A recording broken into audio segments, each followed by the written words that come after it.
네, 민동기 김용민의 미디어 토크로 오셨습니다. 금요일 저녁이면 어김없이 여러분 곁으로 찾아가는 미디어 토크입니다. 미디어 오늘 민동기 부장 어서 오십시오. 반갑습니다. 네.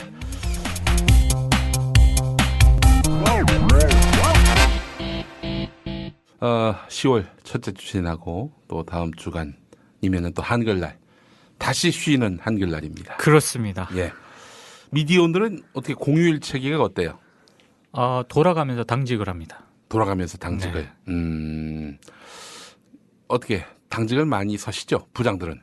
그렇죠. 그러니까 부장들은 주로 이제 토, 일일 네. 둘 다 예. 돌아가면서 그러니까 거의 한 달에 한 번씩 7일을 근무를 하는 셈이고 인터넷 매체가 생기기 전에는 이런 일은 없었잖아요. 그죠? 미디어오늘 하나 좋은 것 중에 하나가 예. 인터넷을 본격화하기 전에 예. 철저한 주 5일 근무 체제.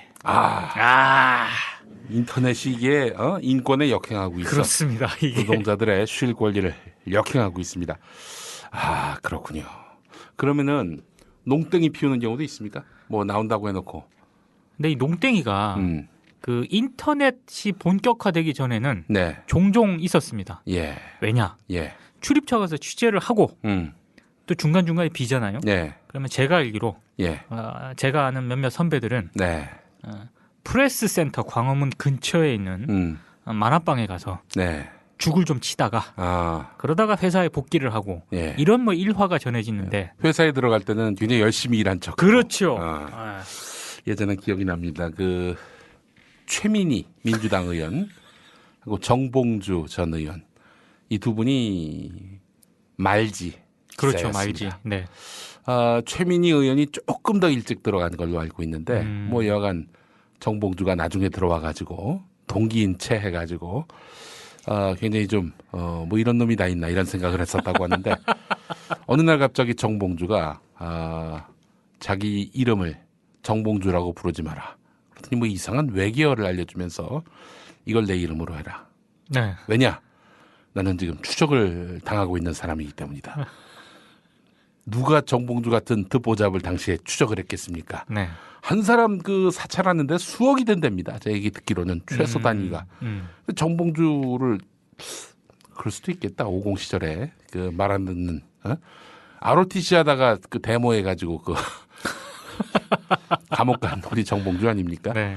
감시할 만도 했네 생각해 보니까. 근데 하여간 두 분이 이제 취재를 하러 갔는데 무슨 취재 계획이 어그러졌나 봐요. 네. 어떻게 했느냐? 정봉주가 영화 보러 가자. 그렇죠. 최민희 의원을 꼬시려고 했던 거죠. 근데 둘이 어느 영화관에 가서 영화관은 중요하지 않고 어떤 영화를 봤느냐?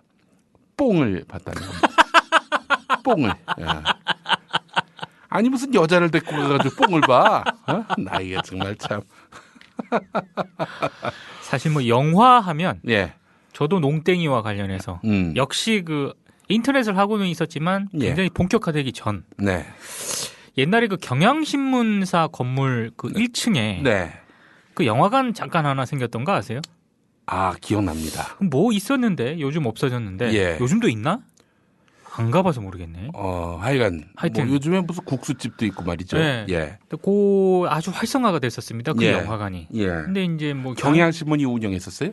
그 운영은 아니고 아마 임대를 줬겠죠. 예. 근데 이제 그 부근에 예. 아주 적절하게 활용을 잘하는 사람들이 많았죠. 왜냐하면은 경향신문사가 정동 초입에 있잖아요. 그렇죠, 그렇죠. 거기서 영화 한 편 때리고 정동, 그렇죠. 광화문 그 연가라는 노래에 나오는 그렇죠. 덕수궁 돌담길을 이렇게 딱 그 걷는 코스가 바로 그 코앞이란 말이죠. 아주 좋은 코스입니다. 예. 그래서 이제 경향신문을 출입하고 있던 모 선배, 네. 지금은 미디어 오늘을 퇴사하셨지만 네. 그 모 선배가 예. 전화를 걸어서 예. 와라, 예. 영화 한 편 때리자. 저는 그때 이제 좀 아주 그 연차가 좀 낮은 2년 차 정도밖에 안 되는 기자였기 때문에 남자 선배가 우리 민동기 그렇죠. 씨한테 네. 저의 용도는 철저하게 혼자 농땡이를 치기에는 부담스러우니 후배 하나를 끌어들여서 공범으로 만들기 위한 차원이었던 것 같아요. 그러니까 민동기 부장을 선택한 거는 걔 중 가장 만만해 보여서. 그렇죠. 말을 좀 잘 들을 것 같으니까. 만약 조수경 기자를 불렀다면 어떻게 될까요? 아마 한 소리 들었을 겁니다. 그렇죠. 예. 정철웅 기자 어때? 정철웅 기자는 정철웅 기자는 응했을 수도 있을 것 같은데요. 약간의 그 낭만적인 기풍이 약간 좀 있어서 영화 보는 것쯤이야. 그렇죠. 아무튼 그때 그래서 상당히 저는 쫄아서 혹시 국장한테 뭐 급한 연락이 오거든요. 당시 국장은 누구였어요? 지금 참여정부 때 국정홍보처 차장을 지내셨던 안영배. 지금 노무현재단. 그렇습니다. 사무국장이시죠. 예. 안영배 전 차장께서 미디어오늘 편집국장을 하고 계실 때였는데 항상 저는 조마조마.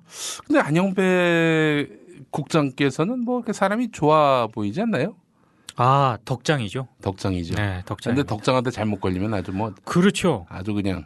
저는 그래서 굉장히 쫄아서 봤는데. 나노 단위로 깨지지. 나노 단위로. 온몸이 나노 단위로 쪼개져. 근데 그 선배는 정말 느긋하게 보더라고요. 한두 번 해본 솜씨가 아니야. 그러니까 제가 그때 알았죠. 야, 이거는 한두 번 해본 솜씨가 아니다. 그리고 두 번째, 이게 내공인가? 뭐 그런. 짬이지, 짬. 기본적으로. 그렇죠. 하여튼 농땡이 하니까 또 그 생각이 나네요. 네. 별 내용도 없는데. 지난주에 말이죠. 그거 아주 대박 났었어요. 양치 대첩. 이 급은 좀 돼줘야지. 아니. 이 안영배 선배는 지금까지 이 사실을 모릅니다. 그래요? 제가 알기로 미디어 토크를 종종 들으시는 걸로 알고 있는데 혹시 들으신다면 이 자리를 빌어서 사과 말씀을. 몇 년도의 일이에요? 몇 년도의 일? 그게 2002년 초쯤 됐을 겁니다. 10년도 훨씬 오래전 일이죠. 공소시효가 만료됐어. 그렇습니다. 그렇습니다. 안영배 국장. 이게 당시 편집국장이셨구나. 네. 미디어 오늘 역대 편집국장 중에는 저분도 계십니다. 이털남 하시는 김종배 선배도 계시죠. 그분은 스타일이 어때요? 김종배 선배는 안녕하세요. 김종배입니다. 선이 아주 굵은 스타일입니다. 그러니까 지금 내가 묻는 거는 야마돌 때 어떡하냐 이거. 사람의 진정한 인간성을 알 수 있는 거는 야마돌 때입니다. 야마돌 때. 제가 한마디로 말씀드리겠습니다.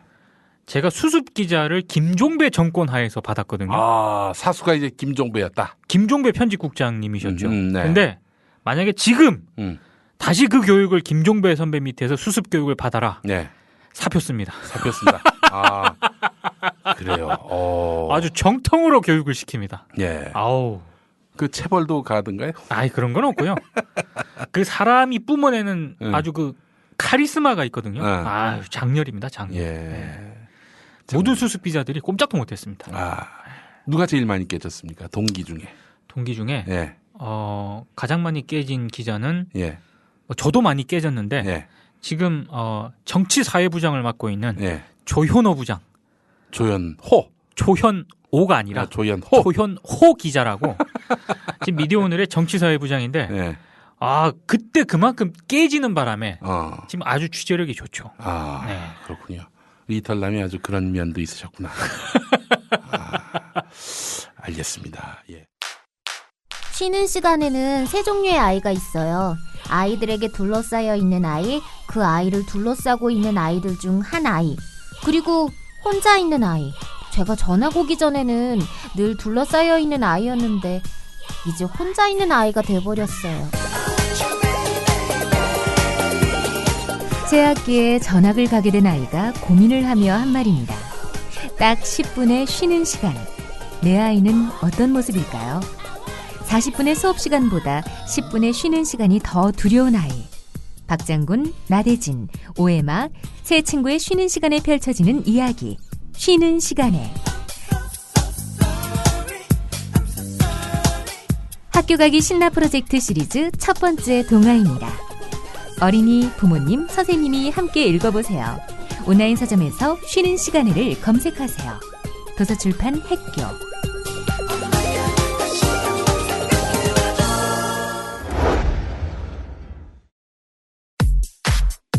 통큰 할인 반값 상조. 가격은 반값 월 9,900원. 품격은 더블. 팟캐스트와 함께하는 우리라이프 상조에서 실속 2배, 품격 2배. 가격은 반값, 월 9,900원의 통큰 할인의 파격 가격. 반값 상품을 출시했습니다. 팟캐스트에 광고하는 개념 상조, 우리라이프 상조. 1600-3267, 1600-3267로 전화주세요. 국민TV를 후원하는 새로운 방법 어렵지 않습니다. 우리라이프 상조를 찾아주세요.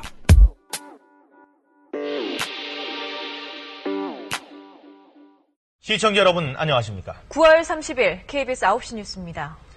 최동욱 전 검찰총장의 혼외 아들 논란과 관련해 임모 여인의 집에서 일했다는 가정부가 최 전 총장이 아이의 아빠라고 주장했습니다. TV조선이 방송한 인터뷰에서 이 가정부는 TV조선이 최 총장의 내연녀로 지목된 임모 씨 집에서 이 씨의 폭로 배경에 대해 TV조선은 최동욱 전 검찰총장은 오늘 TV조선의 보도에 대해 그러면서 TV조선에 대해서도 TV조선은 이 씨 외에 임 씨의 가족과 임 씨 사업체의 직원 등 여러 명이 TV조선은 사설 감정기관에서 필적을 대조한 결과 자, 오늘 우리가 이제 이야기를 하려고 하는데 지난 한 주간 그 민동기 부장이 쓴 기사를 쭉 제가 봤는데요. 네.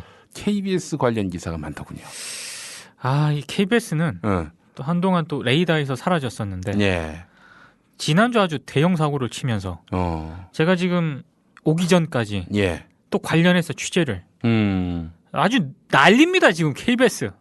그 뭐 잘 부각이 안 돼가지고 모르는데 네. 뭐 무슨 난리가 났었습니까? 그 저기 술 취한 거?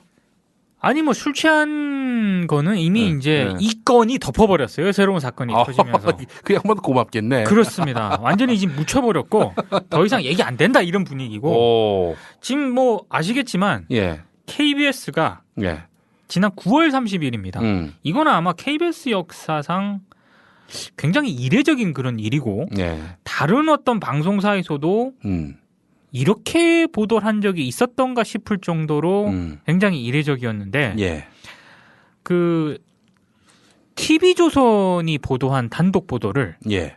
KBS가 9시 뉴스에서 그것도 두 꼭지 연속으로 머릿기사로 그것도 예. 단순 인용 보도합니다. 단순 인용 보도. 그렇습니다. TV조선은 이렇게 보도했다 이렇게. 그렇죠. 그러니까 KBS의 기자들이 얼마나 많습니까? 그 기자들에게 확인 취재를 지시를 한 것도 아니고 TV조선의 보도를 그냥 그대로 머릿기사와 이어서 두 번째 기사를 연속해서 내보냅니다. 그게 바로 그 이른바 최동욱 전 검찰총장의 가정부로 일했다라고 주장하는 뭐 가정부 보도라고 우리끼리 얘기를 하는데 예. 그 보도를 KBS가 공영방송 KBS가 9시 뉴스에서 이렇게 보도를 합니다. 제가 만약에 KBS 기자라면 네. 다른 걸 다 떠나서 예. 굉장히 자존심이 상했을 것 같아요. 당연하죠. 네.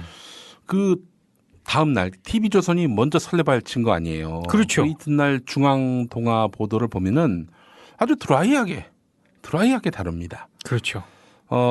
권력에게 도움이 될 만한 최동욱 찍어내기 이 어떤 정당성을 실어주는 그런 기사임에도 불구하고 중앙하고 동아는 냉정을 잃지 않았어요. 네.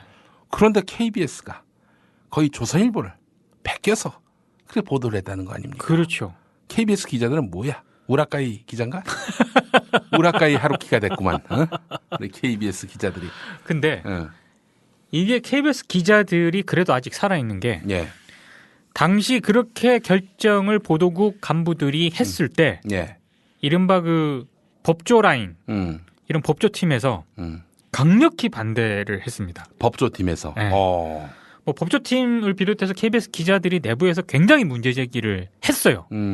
그래서 그럼에도 불구하고 간부들의 의지가 바뀌질 않으니까 그럼 좋다.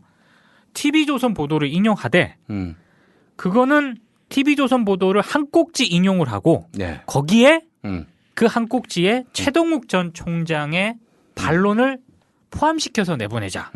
사실 이 주장이 굉장히 설득력이 있죠. 상식적이죠 이게. 예. 이렇게 해야 되는 겁니다. 왜냐? 아시겠지만 지금 조선일보는 지금 최동욱 전 총장하고 계속 대립 관계를 지금 형성을 해왔기 때문에 예. 이해 당사자 중에 한 명이거든요. 그렇죠. 그 이해 당사자가 보도하는 그런 보도를 그냥 인용 보도하는데도 조금 찜찜한 면이 있는데 예. 그 머릿 기사로 그냥 인용해서 보도한다? 이거는 저도 언론계 생활을 좀 해봤지만 예. 굉장히 이거는 좀 상식을 좀 벗어난 그런 일입니다. 예전에 제가 기억이 납니다. KBS 1라디오에 제가 이제 출연자로 나설 때였는데 예.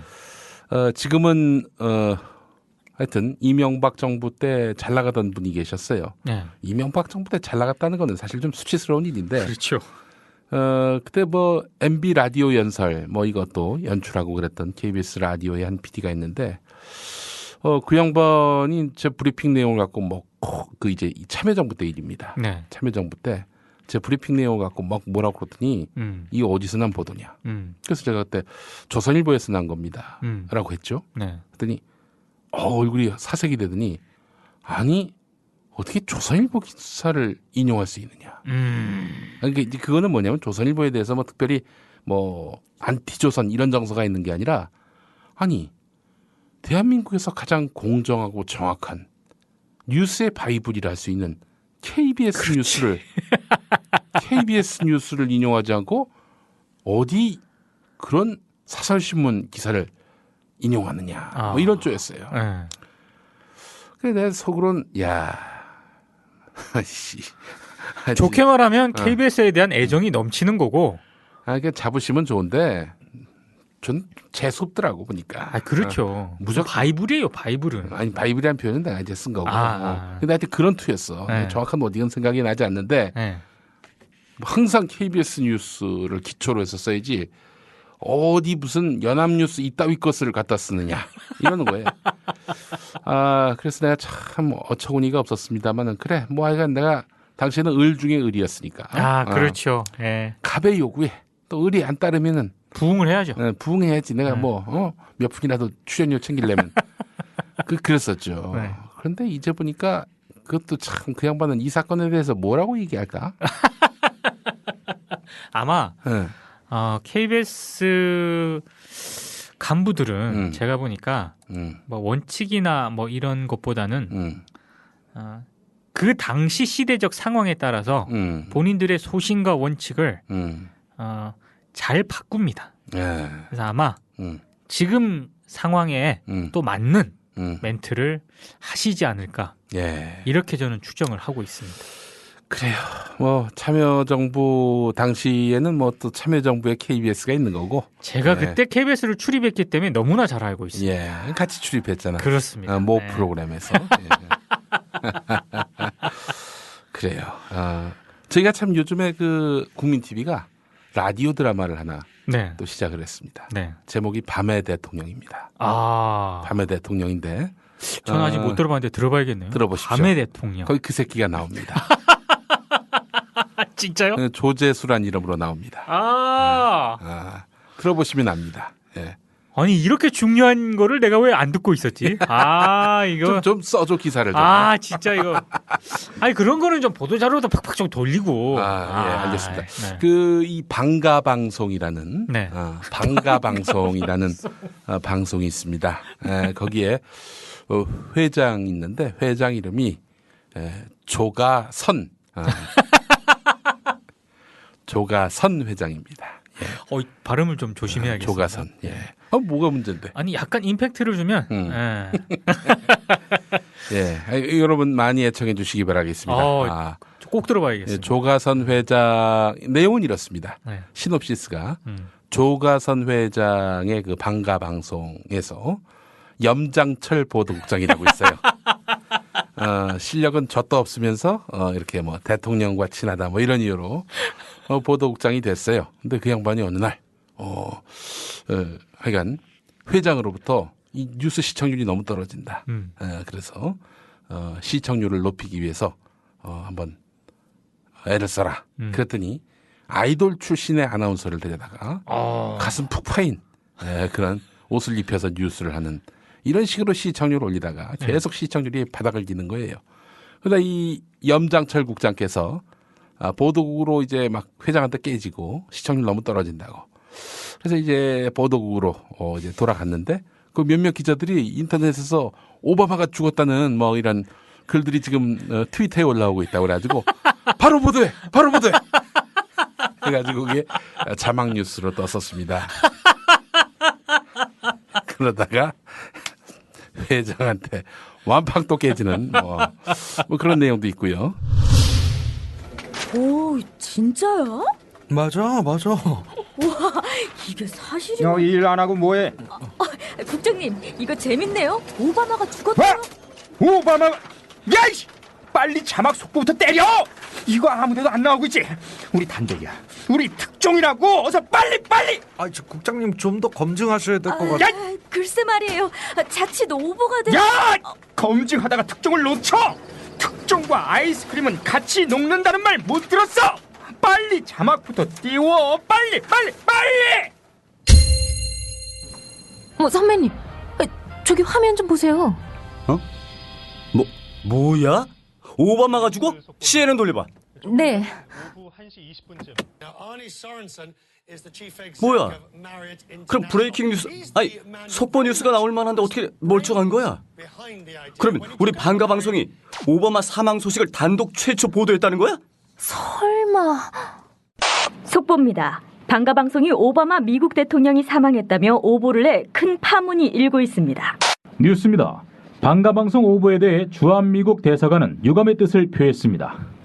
다음 소식입니다. 방송통신심의위원회는 방가 방송에 대해 징계에 착수했습니다. 법정 최고 수위의 징계가 될 것으로 보입니다. 야, 특종을 내라고 했지 언제 오보를 내라고 했어? 염장철 꺼져 이 등신아! 이게 특정 인물, 특정 언론사, 특정 사건을 염두에 두고 한 것이 전혀 아니라는 점을 제가 웃은 깊이 이유는 인식해 주시기 바라겠습니다. 제가 웃은 이유는 작가가 누군지 모르겠으나 작가 나야. 아 그래요? 네, 극본 김용민. 기발한 상상력과. 글쎄. 감히 아무 있지도 않은 일들. 응? 그러니까 대한민국의 어느 보도 책임자가 그 인터넷에 떠드는 것 같고 그거를 속보로 올려 있을 수 없는 일이지. 그리고 염장철 국장님 있잖아요. 염장철 국장. 그것도 발음을 좀 조심해야 되는 게 KBS에 엄경철 기자라고 엄경철 기자. 엄경철 기자는 훌륭한 분이지. 훌륭한 분이 있기 때문에 자칫. 내 친구 중에 김장철이라고 있었어. 아 그래요? 그 친구는 김장철만 되면은 많이 팔렸어요. 이름이 쪽이 또 엄청나게 팔렸던 친구인데 누구를 염두에 둔 것이 절대 아니라는 점은 여러분 잘 아실 겁니다. 팟빵에 가셔서 밤의 한 칸 띄시고 대통령 치시면은 바로 이제 다시 듣기가 됩니다. 바로 들어보도록 하겠습니다. 바로 들어보시죠. 아주 기대가 되는. 자 KBS 사태 지금 우리 얘기하다 말았는데 KBS 사태가 이게 사실 지난 2일 날 KBS 기자들이 이제 분기탱천했죠.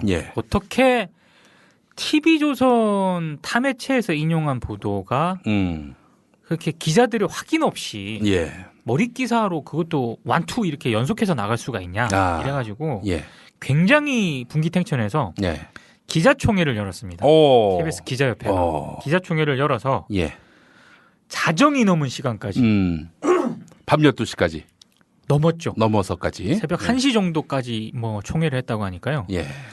어떻게 결론을 내렸느냐. KBS 보도국장 김시곤 국장에 대해서 신임 투표를 실시한다. 신임 투표. 신임 투표를 한다는 의미는 예를 들면 불신임이 다수 나온다. 그러면은 이 양반이 아웃되는 건 아니잖아요. 아웃되는 건 아니지만 사실상 보도국의 수장이 보도국 기자들의 지지를 받지 못하는 이런 상황이 되는 거기 때문에 불신임. 그렇죠. 이를테면 신용불량. 그렇죠. 보도국장 신용불량. 지도력에 엄청난 타격을 입을 수밖에 없는 거고 사실상 영에 안 서기 시작을 하는 거죠. 그래서 이제 레임덕이 이제 시작이 되는 거죠. 그렇죠.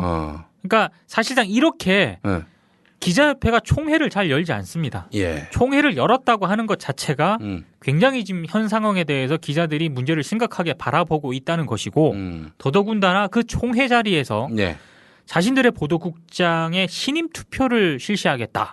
이렇게 결정을 내린 것은 굉장히 불신임이 나올 확률이 그만큼 높다는 거를 반증을 하고 있는 거죠. 그러면은 이거 걱정이 되겠네. 김시곤 국장. 그렇습니다. 걱정이 되겠어요. 걱정을 좀 많이 해야 되는 그런 상황이죠. 만약에 불씨님이 나오게 된다. 네.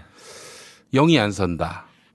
그럼 진짜 이건 사실은 그 언론사 조직이 다른 조직에 비해서 상당히 권위적입니다. 그렇습니다. 상묘하다리 많기 때문이죠. 그렇죠. 위에서 아래로 내리찌르는 것이 많기 때문에 이 영이 안 선다.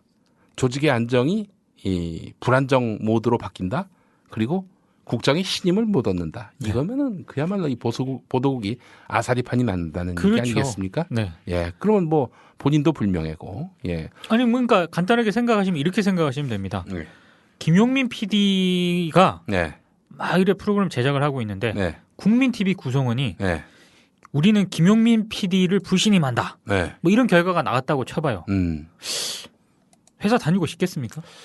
그렇지. 기분 나쁘고 쪽팔린 거죠, 그게. 근데 우리 그럼 또 이제 밥을 사는 편법으로 또 이 난관을 돌파하는. 그렇죠. 이제 거기에 문제의 포인트가 근데 있습니다. 우리는 이제 너댓 명밖에 안 되기 때문에 가능해.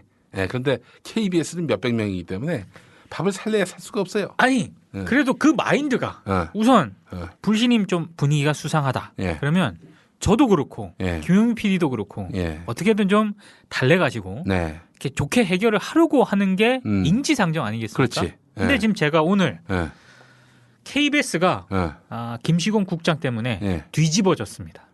김시곤 국장이 왜? 뭐 사표 냈어요? 그게 아니고요. 보직 사퇴했나? 상황을 더 악화시키는. 어떻게? 오늘 그 KBS 나도 노조원에 대한 신임 투표를 하겠다 뭐 이런 건가?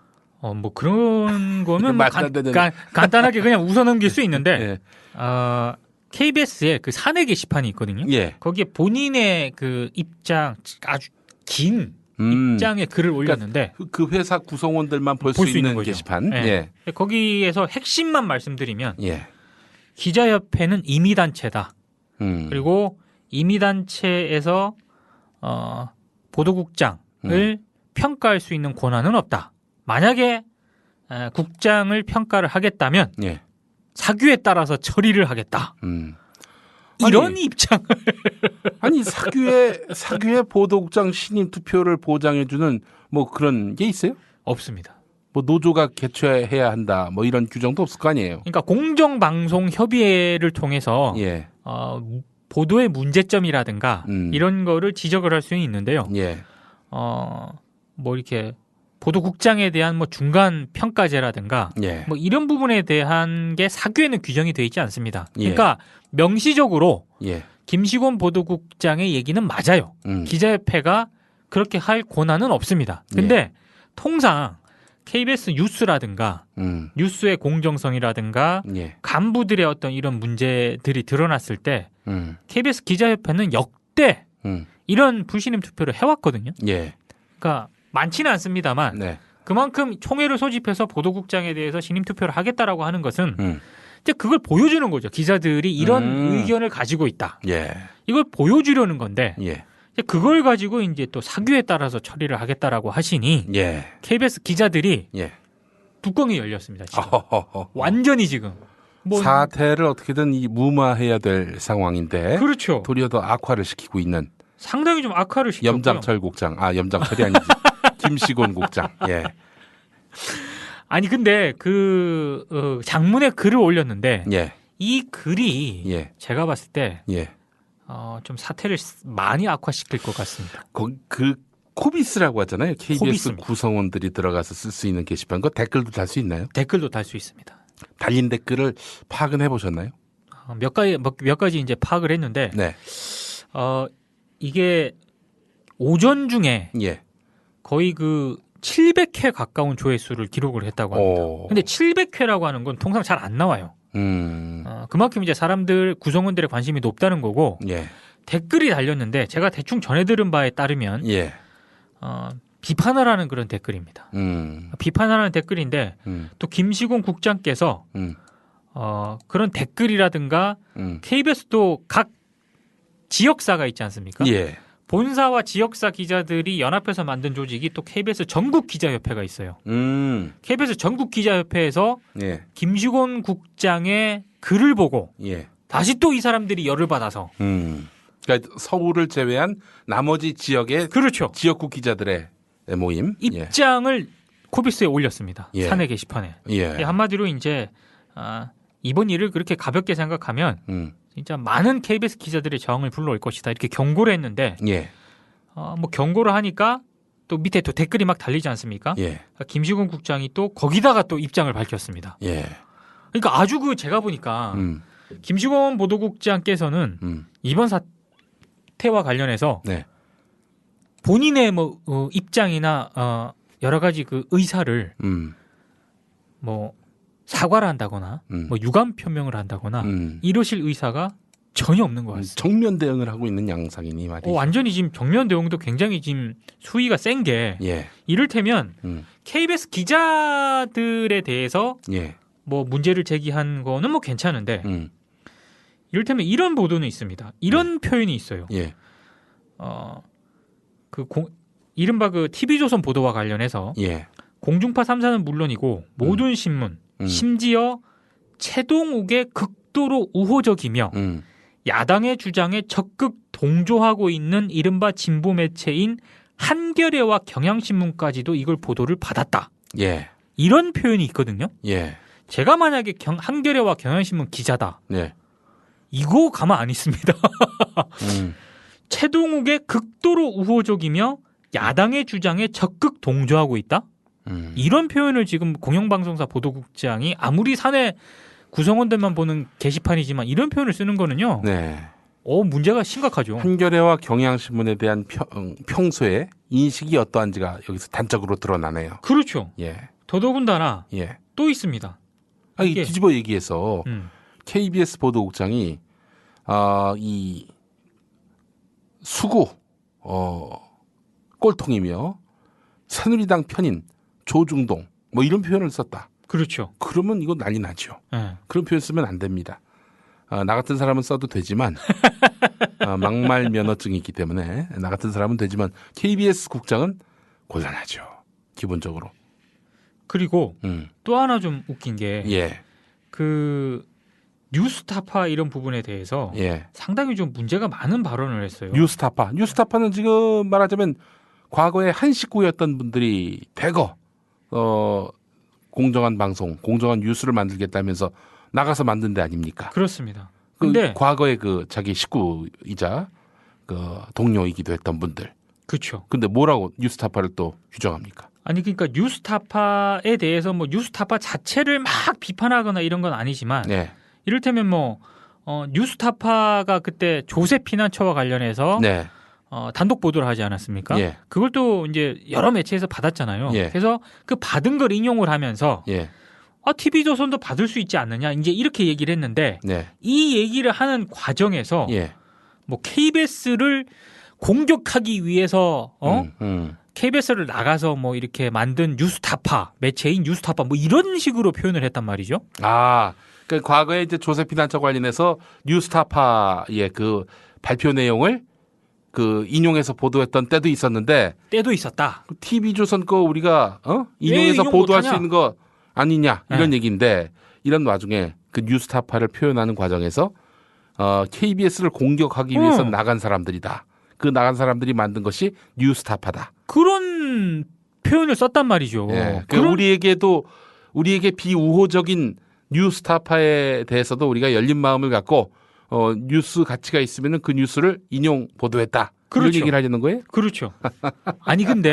그때 그러면은 뉴스타파 당시 그 인용 보도할 때 제대로 인용 보도해야지. 그 뉴스타파라고 제대로 얘기했었나? 한 인터넷 매체라고 하지 않았던가? 그렇죠. 그래서 엄청난 항의와 비난을 받고 그 다음부터는 뉴스타파라고 했죠. 그 말도 안 되는 소리하고 자빠졌으니까. 그리고 어떻게 보도국장이라는 직책을 가지고 있으면서 그런 식의 또 일방적인 표현을 할 수 있는지 저는 좀 의문이 들더라고요. 이걸 앞서 경향 한겨레도 마찬가지고 제가 만약에 뉴스타파 소속된 기자다. 이거는 문제가 심각한 거죠. 뉴스타파에 소속되어 있는 최중호 선배라든가 뭐 김용진 대표 이런 선배들, 최경영 기자 이런 분들이 KBS 공격하려고 그 뉴스타파 만들었습니까? 탐사보도 하려고 만들었지. 그렇지. KBS에서 그 탐사보도를 할 수 없으니까 나가서 한 게. 그렇죠. 어떻게 KBS를 공격하는 거야? 그렇죠.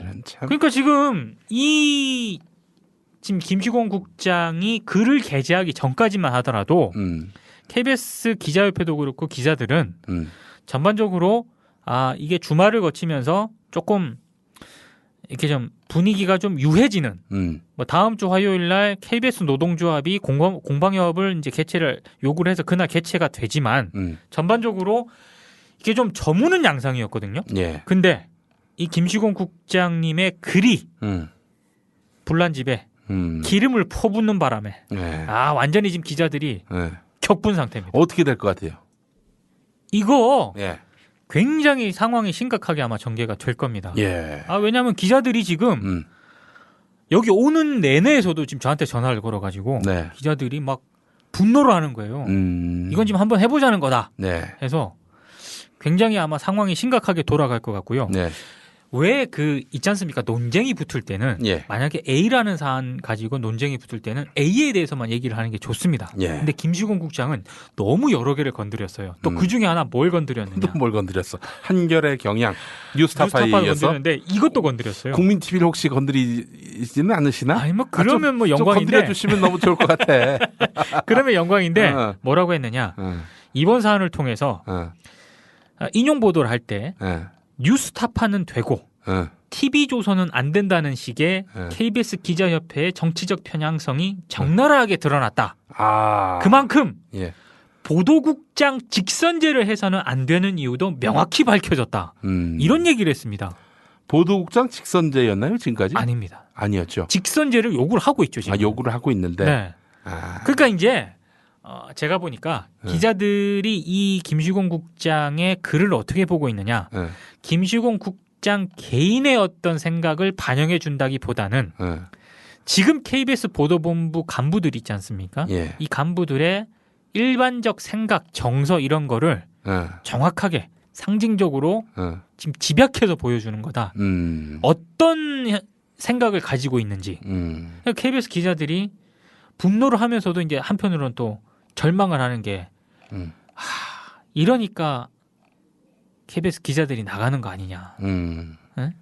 뉴스타파를 만들고. 그렇죠. 상당히 좀 심각한 상황인데 이번 건 같은 경우는 특히 KBS 제1노조죠. 노동조합 있지 않습니까? KBS 노동조합도 다음 주 화요일 날 회사 쪽에 공정방송협의회 개최를 요구를 했기 때문에 구노조 그리고 지금 뭐 새노조 같은 경우는 워낙 이 문제에 대해서 강경하게 입장을 밝혀왔었고 더더군다나 또 KBS 기자협회까지 가세를 했기 때문에 상당히 파문이 커질 것 같습니다. 미디어를 알아야 미디어에 먹히지 않는다. 저쪽에 이명박근혜가 있다면 이쪽에 민동 김용민이 있다. 미디어계 길라잡이 민동기 김용민의 미디어 토크. 서울 한복판의 특급 호텔 사우나에서 퇴폐 마사지 영업을 하는 간큰 업자들이 있습니다. 신고를 받고 출동한 경찰들은 현장을 못 잡았다며 되돌아갔다는데 어두컴컴한 마사지실이 나옵니다. 침대 하나가 겨우 들어갈 정도로 작은 방. 유사 성행위도 권합니다. 다른 마사지사는 단속을 대수롭지 않은 듯 말합니다. 실제 단속이 어떻게 이루어지는지 알아보기 위해 경찰에 퇴폐 영업을 신고했습니다. 출동한 경찰관은 20분 정도 마사지실 등을 둘러본 후 퇴폐 현장을 잡지 못했다며 돌아갑니다. 그 유사성이 현장에서 그 당시에 적발이 안 되면은 추궁을 해도 그게 증거 자료를 할 수 없기 때문에. 호텔 측은 사우나 영업을 하는 업주에게 8층을 임대해줬을 뿐 퇴폐 행위가 이루어지는 줄은 몰랐다고 말합니다. 잠깐 이거는 이제 KBS한테 마무리하기 전에 어제 그 9시 뉴스를 혹시 보셨습니까? 안 봐 나는. 근데 어제 9시 뉴스에서 실명 이걸 뭐 밝히지는 않겠고요. 모 족보 언론과 특수한 관계인 호텔이 하나 있습니다. 이게 뭐 알지 그 뻔한 걸 갖고 그래. 호텔이 있어요.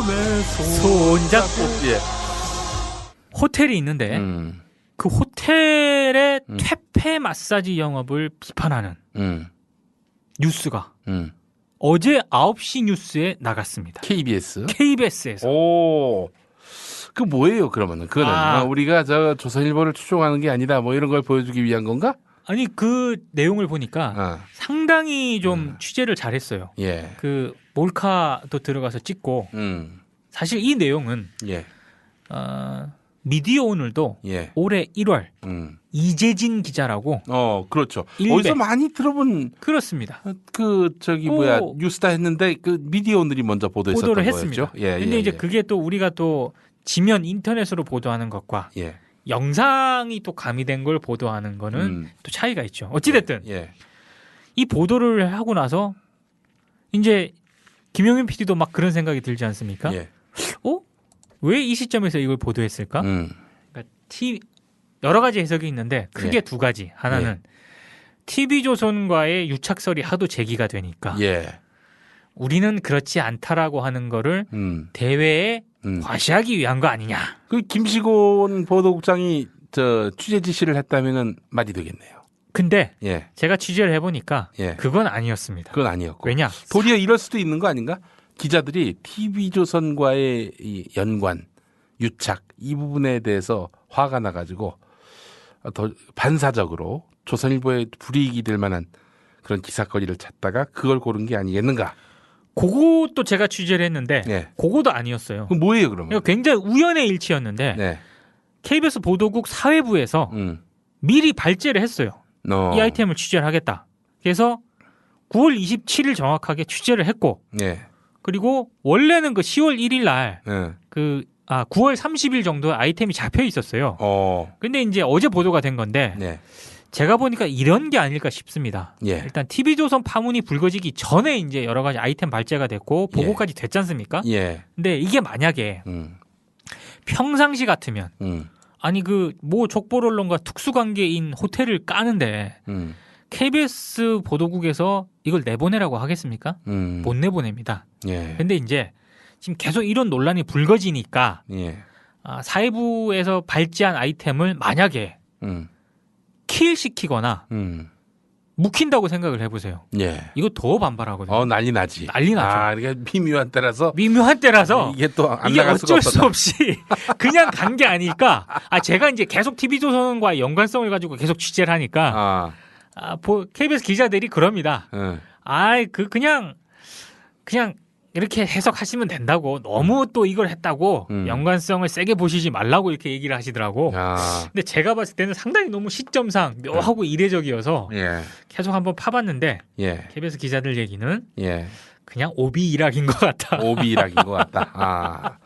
그래요. 또 이렇게 주변에서 음모론적 시각으로 막 이렇게 바라보는 것도 그렇죠. 나쁘지 않은 게 그러면은 처신을 잘하게 되거든. 처신을 잘합니다. 그리고 함부로 아이템 결정하고 함부로 행동하지 않습니다. 이러니까 언론이 필요한 거지. 그렇죠. 아니 솔직히 얘기해서 나 지난 총선 때 말이죠. 저에 대해서 이제 억측의 기사들을 굉장히 많이 경험을 했거든요. 근데 뭐 그때 나름 또 제가 갖고 있었던 개똥 철학은 내가 권력을 갖고자 하는 사람으로서 어떤 언론에 보더라도 거기에 예를 들면 법적으로 대응한다든지 이런 거는 내가 자연인이 되기 전에는 생각하지 말자 이런 생각을 했었어요. 그래서 뭐 또 온갖 억측의 기사들이 많이 나왔었는데 특히 모 인터넷 신문에서 김용민은 문대성 뒤에 숨지 말라. 난 이 기사 보고 말이죠. 뒤에 숨었나요? 아니 나는 문대성의 미움도 얘기한 적이 없어. 난 문대성에 대해서 단 한 번도 뭐 유세 때나 뭐 SNS나 뭐 어디서 전혀 언급한 바 없어요. 왜 그런 거예요? 왜 그런 게 나왔는지 몰라.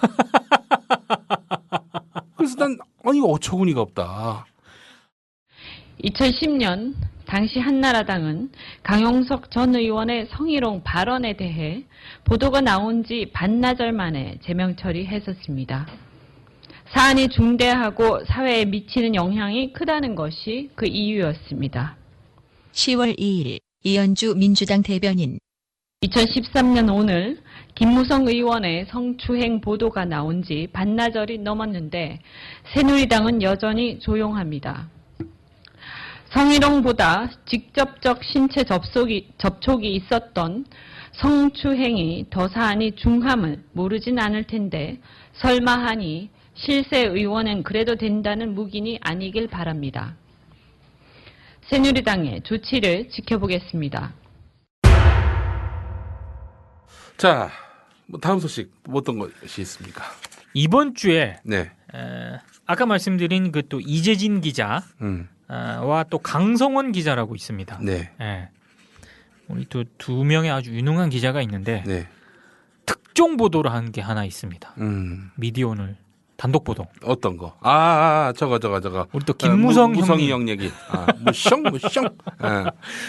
무성이 형님과 관련된 거였는데. 나는 참 이게 보니까 말이죠. 기사는 훌륭했지만 기사 이후의 파장에 대해서는 이게 뭐 파장이 없어. 저도 방금 지금 무성했잖아요. 김무성 의원이 얼마나 현 정권의 실세로 자리 잡았는가가 이 기사가 나간 이후에 그걸 보면서 알았어요. 너무 받지도 않고 아니 지금 이 뉴스 가치가 전혀 없는 것도 아닌데 말이죠. 그리고 어떤 내용이냐는 걸 제가 간단하게 말씀을 드리면 지난 8월에 김무성 새누리당 의원이 여성 기자들을 상대로 불필요한 신체 접촉을 한 것으로 밝혀졌고요. 우리가 취재해본 바에 따르면 접촉 당사자인 기자에게도 이제 공식적으로 사과를 한 것으로 지금. 저기 사과했다는 건 자기 잘못했다는 거 인정하는 거 아니에요? 근데 이제 거기에 대해서 저희는 이제 그때 당시 자리에 참석했던 기자들 그리고 그 자리에 있었던 여러 관계자들을 종합적으로 취재를 해서 그렇게 이제 결론을 냈는데 김무성 의원은 그런 일이 발생한 적이 없다. 이렇게 한마디로 부인을 했죠. 그리고 공식 사과를 요구한 적도 없다. 그 해당 매체는 물론이고 기자 쪽에서 이렇게 완전 전면 부인을 한 상황이기 때문에 전면 부인을 했으면은 뭔가 자기가 억울하나 이러면은 미디어오늘에 대해서 뭔가 조치를 해야 되지 않겠습니까? 그런 건 아직 없습니다. 근데 이제 어찌 됐든 아니 뭐 김장겸 국장이 뭐 어느 날 갑자기 와 보니까 소장이 있었지 뭐. 지금 보낼 거야. 연락을 했습니까? 그거 좀 두고 봐. 맞아. 두고 보고 지금 당장 맞아. 예단을 내. 아무튼 현재 이 방송을 하고 있는 시점까지는 아무런 조치를 하겠다 이런 연락이 없습니다. 근데 어찌됐든 그 당사자를 비롯해서요. 그 자리에 있었던 여러 기자들 관계자들을 종합적으로 취재한 결과이기 때문에 저는 사실이라고 생각을 하고 다만 이제 불필요한 신체 접촉 부분 외에도 이 사건이 갖는 문제의 심각성이 있습니다. 이 평소 기자들과 언론에 대해서 어떻게 인식을 하고 있는지가 딱 드러났다고 보는데요. 요 내용은 오마이뉴스도 보도를 했더라고요.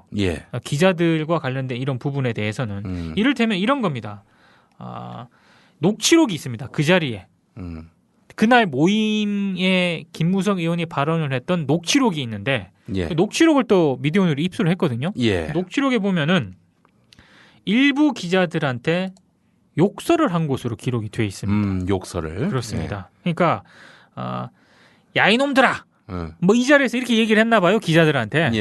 그러니까 이제 그 자리에 함께 있었던 유민봉 국정기획수석이 그 수염 있는 양반.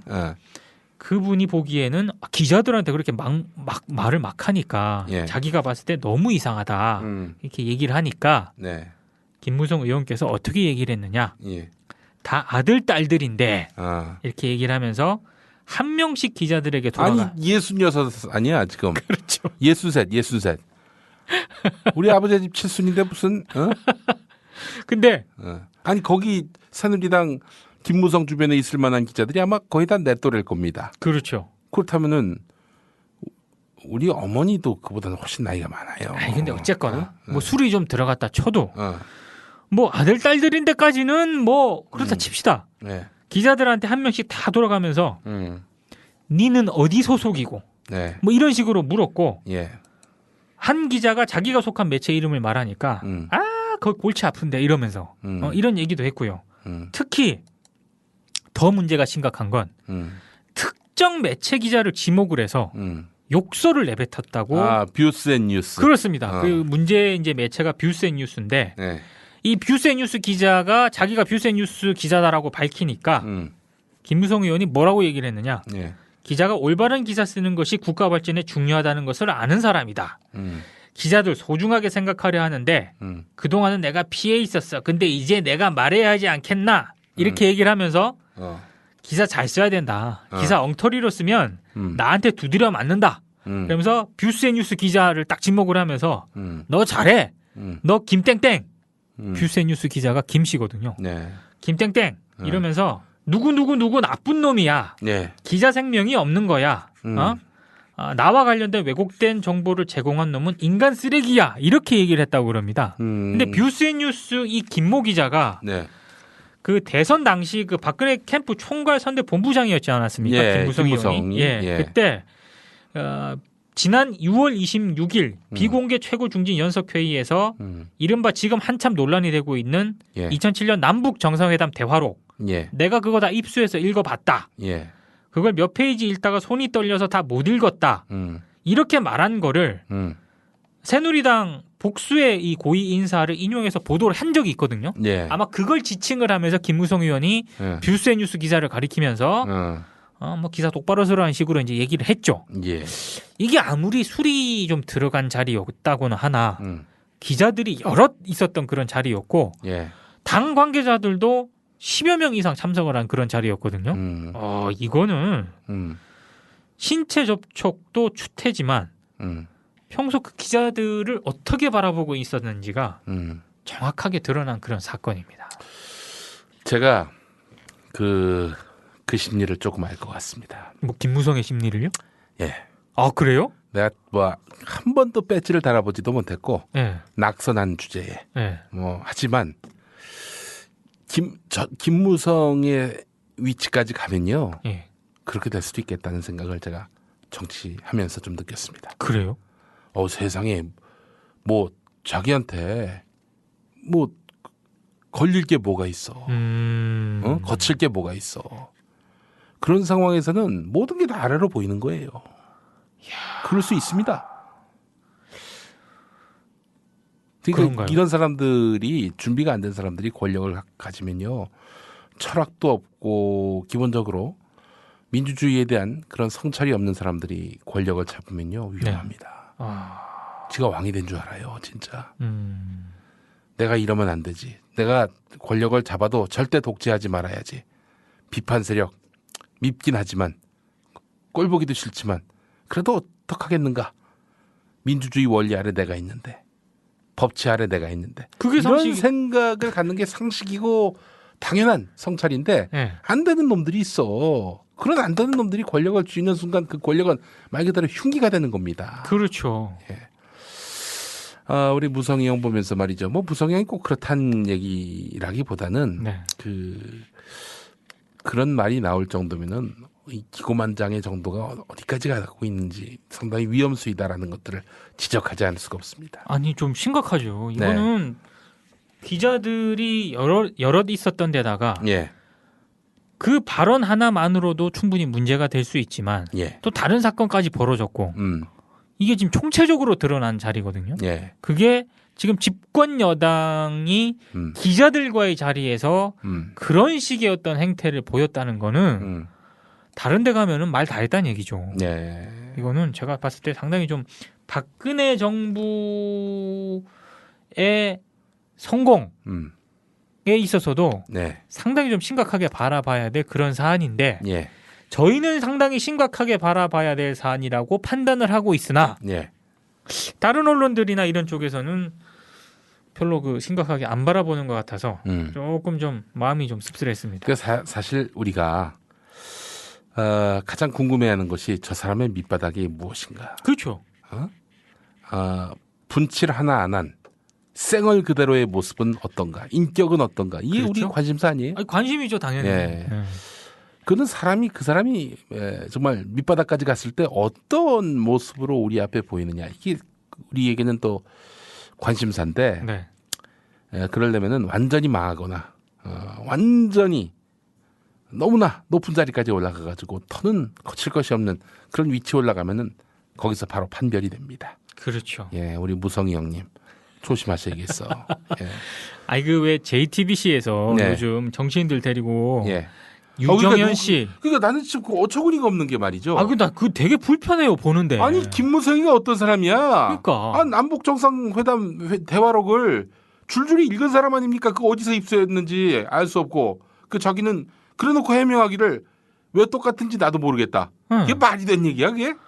아니 그런 논란의 중심에 선 인물들이 이 사람 범법자일 가능성이 높은 사람을 데리고 와가지고 무슨 뭐 박지원 의원하고 같이 뭐 이렇게 시덥잖은 농담이나 따먹게 하고 말이죠. 그러니까 좀 지금 정치권이 그렇게 정치인들 나와가지고 예능에 나와가지고 시덥잖은 농담하고 있는 그런 상황은 아니거든요.